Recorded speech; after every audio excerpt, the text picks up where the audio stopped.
আমার নির্বাচনে বাংলাদেশের ধরেন এগুলো যত কন্টেন্ট ক্রিয়েটর আছে সবাই থাকবে আমার এলাকাতে। তো সবাই দোয়া করবেন এবং হচ্ছে সবাই আসবেন। আর আমি আমার জায়গাতে প্রচারণা করে দিচ্ছি, মানিক ভাইও থাকবে। মার্কাটা বলে যাব নাকি তাই?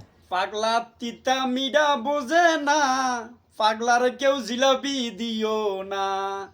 তো ভাই একটা পাগল ধরে নিয়েছি, বুঝছেন? মানে বাংলাদেশের কুখ্যাত বউ ব্যবসায়ী। তো আজকে ধরে নিয়েছি পাগলা নাকি সামনে এমপি ইলেকশন করবো। তো ওর ভোটটা দিব কি আমি এটাই খুঁজে পাইতেছি না। এমন কেউ আছেন ওরে ভোট দেওয়ার? তাহলে ভাই আমি সেই লোকটারে দেখতে চাই। যদি কেউ ভোট দিতে চান ওরে, ভাই আমি সেই লোকটার কমেন্টে দেখতে চাই যদি কেউ ভোট দেন। তো ও যদি এমপি হয়, তোর লাভ, জনগণের লাভটা কী হইব? লাভ হইব যত বউ ব্যবসায়ী, যত কাপড় ব্লগার, তাদের লাভ হইব। সাধারণ জনগণের কি লাভ হইব? কি করবো সাধারণ জনগণের? আমি তো এটাই বুঝতেছি না।